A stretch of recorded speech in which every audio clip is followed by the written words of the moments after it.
Hi and welcome to this week's video. I hope you'll join me in my standard Algae Madness Modifications RS week. Lots of little bits to do and hopefully they'll work out the way I plan them to. Hey ho, we never know. Go on then, let's get cracking. All this lot's lined up, clamps in various places to make sure it stays the same. The exterior is matched. The interior has got a very slight difference because it's wood and it's been machined, but the critical dimensions the outside. So I'm just sanding down to the line at the moment. The majority of it's done already. I'm just finishing it all off, making sure it's square.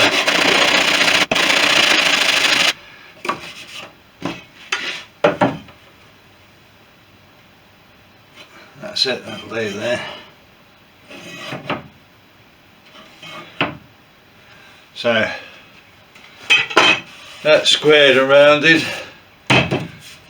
This is the right hand side, the left hand side's underneath. They're sort of the only way to stack them because of the gussets. And then this board here will sit nicely like that.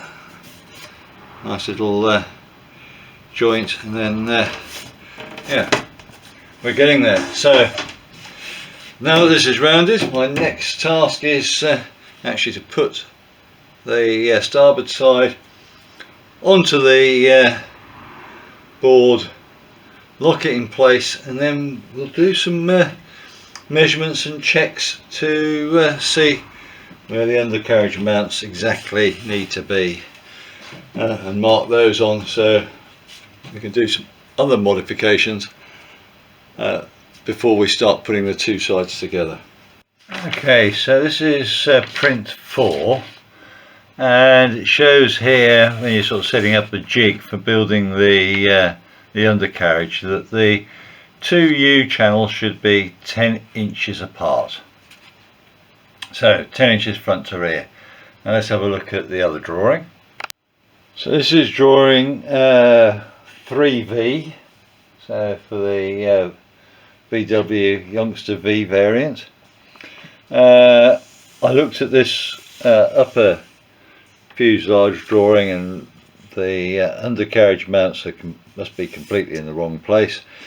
If you look at the measurement going from the sort of firewall back to there, it's further than it is on this drawing. This drawing tallies up with this sort of reinforcement, which is quite interesting. So that's roughly where it should be. It's sort of saying 22.5 inches back, but 19.5 for the wheel. Now if you look at this drawing, that's kinked at an angle, that's kinked at an angle, and there's no centre line going through the pivots which lines up. So now if you think about it, that makes this like a triangle. So for this undercarriage to move up and down, there's going to have to be flexibility in here. Flexibility happening at this joint here is going to cause issues with it wearing out and stressing it. So to get around that issue, I would like the pivot lines to be in line, but the wheel here still needs to be just that 19.5 inches back. Otherwise we end up with the aircraft either it's too far back, tipping on its nose, just having a little look at brakes, or only drag on the undercarriage, and if it's too far forward, then we've got ground loop city, making the aircraft ground handling horrible. So from using this drawing and using drawing 4, I've worked out roughly how far it is from where the pivot point is to the centre of the wheel, and I've marked out where the wheel needs to be on the table. So my wheel position is here.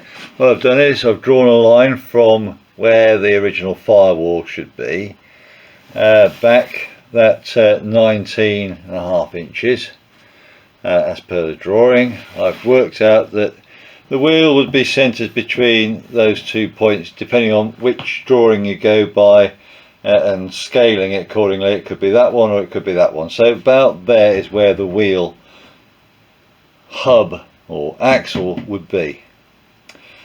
Now if I grab the square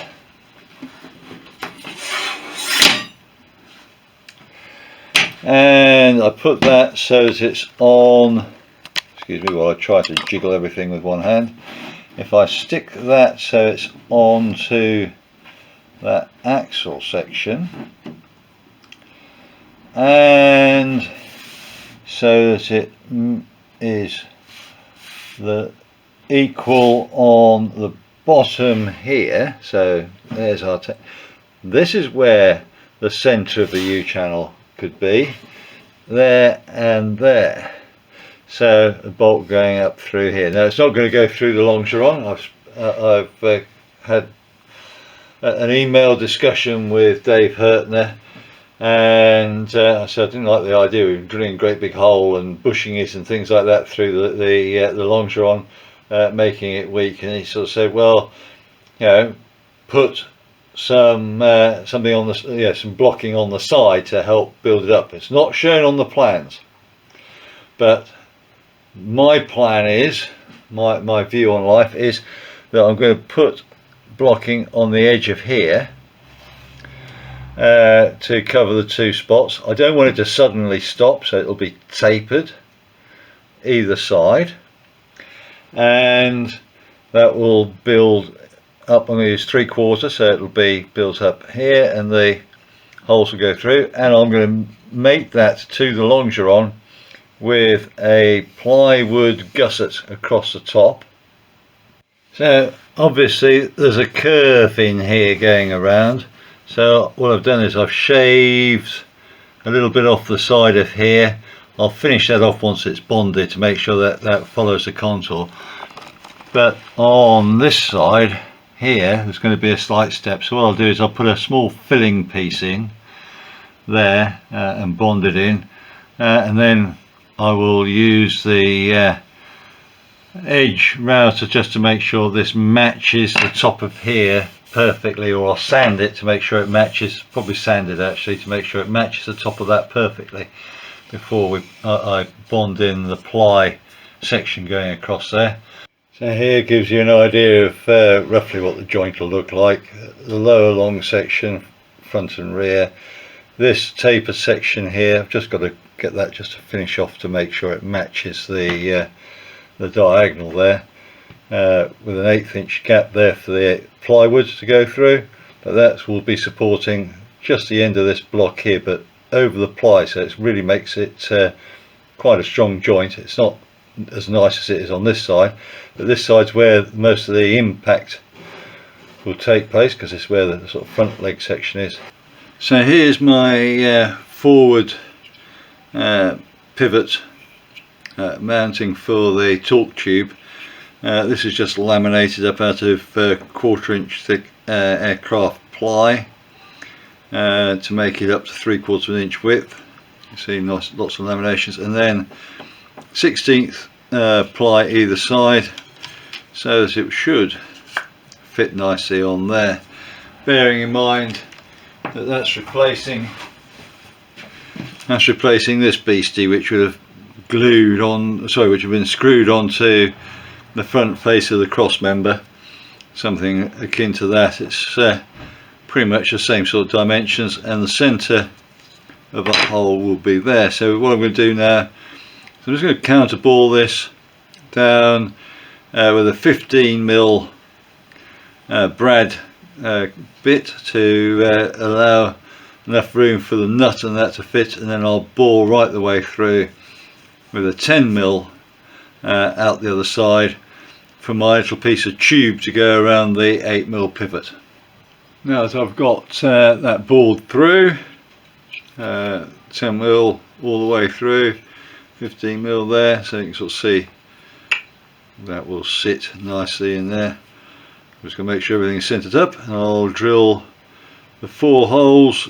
So there we have the completed block. Just needs to have its final sort of sand and clean up a little bit, That will sit in there quite nicely like that. Needs to have just needs to have a final touch-up paint on that as well, and then that will be bolted through with cap head screws going through from this side with small washers on, and tightened up on this side, nylock nuts, and that way when I need to take it off I can just put an Allen key on this head, undo the nuts on this side, and then extract that out the back, or out of the front it is, and the control torque tube will be able to just lift straight up and down and be removed off the rear. Well, here's the completed undercarriage support pieces, all glued together, sanded now so they all match up. This is the cross piece which will have the front control column torque tube mounting on, and although this is cut to length at the moment, it's not got the angle cut here to allow for the fact the thing's tapered. As you can sort of see, it's a reasonably tight fit, enough room for glue. It's just at the very bottom there, it's quite tight, but there we go. That's what that section looks like. So here's the front spar carried through. I've put ply on each side here, and it's cut to length, yet to have the ply sections put on the outside because they're going to have to act as gussets to here. Here, hopefully you can just see a pencil mark. That's the size of hole that would have been bored through this carry through for the control column. And you see the 3 holes which are there, which I've put in. That's all that's needed for my rear control torque tube bearing mount. Rear spar carry through, and I've drawn a centre line on it. This is the full width. It'll have notches cut out to go over the lower longeron. I've drawn, as I said, I've drawn a line. I'm just sighting down, just trying to get some white in so I can see that line.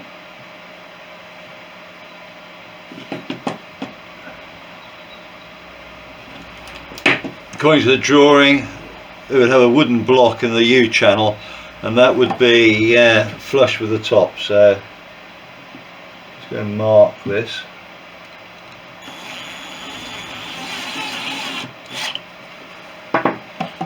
So there's a little mark. I'll drill through, then we'll put a bolt through, and I'll drill the other bit on the pillar drill. So 2 holes through. With that, these ply sections are my additions, so all drilled ready, nice and easily with it out of the aircraft, because trying to do that accurately in the aircraft would, once it's bonded into the fuselage, would be extremely hard. So we've got that ready to go.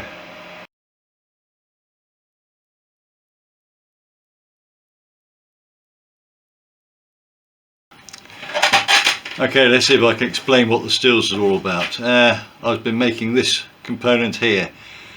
It doesn't look like anything particular, but there we go. You saw the stills for this section being turned down. I've bored it out 19 mils each end, except for a section about that long there, which is 16 mil, just so that it's got an extra bit of strength where the step is going around the side. And the idea of this component is I don't like trying to put flat things onto round things, so my control column will fit onto there. I can drill holes nicely, but more importantly, the side pieces here will be able to go through, he says. There we go, like that. and then kept nice and square, so that when it's on the torque tube, there's no chance of it being sort of tight and sort of like trying to pinch and do silly things there. So yeah, it's a modification. I just think it's better. I thought about using saddle washers, but decided that I've got some 6082 T6 1-inch square, so I'd use that, and just a little bit of time. It's a bit of fun engineering for me to create that. I also made replacement ones of these because I wanted a 3/16 hole in there rather than the 1/4 inch that had been pre-drilled by Fisher, and I wanted them bang down the centre. There was one that was out, and it frustrates me when I have something that's just out, and that's because of another mod that will be going on inside the torque tube for the pivot. That's for another week, no doubt. So there's a final bit. That's a 5mm hole where I've just drilled from side to side. Then I've polished it up a little bit with my deburring tool to make sure there's no burrs on the inside or the outside, and then gave it a little bit of a polish with some 400 grit wet and dry. And the idea of that hole there, the press to torque cable coming down through from the top of the joystick will need to come out, and I want to have it smoothed off so that it's not going through a tight bend, which would affect the cable as the control column rocks backwards and forwards. Well, a productive week. Rear spar carry through, bonded with its plywood sections. My additional bit of plywood in the middle, and the holes drilled through for the reversing lever bracket, my modified reversing lever bracket. So that's all there. So that's that ready to be bonded into position when it's ready. Well, apart from the fact it needs to have cutouts so it fits onto the longeron, but we're ready for that once we've got the fuselage sorted out. Station 2 for the control column torque tube front bearing. Brackets have been made up, drilled, and I've sort of spoken to you about how that goes together. That needs to have the ends just cut to the right angles once we've got the fuselage jigged up. So that's good to go. The front spar carry through has got the ply centre section bonded into place to spread the load for the rear control column torque tube bearings. We've looked at that.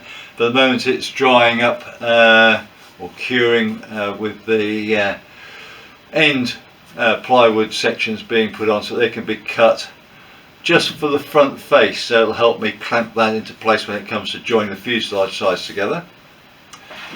I created my control column lower section for the fun of it,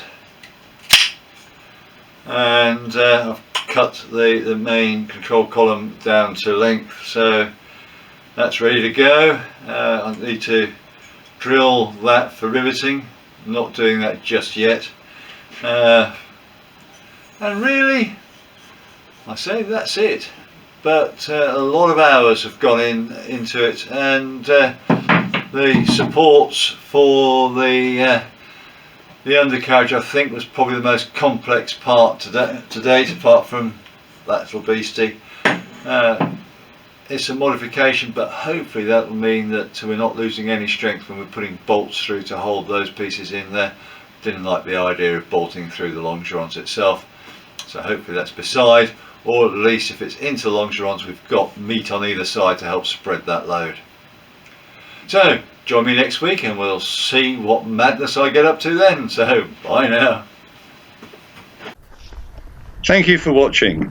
If you enjoyed the video, please hit the thumbs up. You can subscribe or even hit the little bell notification for future videos. Any comments would be appreciated and I'll try to get back to you as soon as I can. Remember, go fly and feel the sky.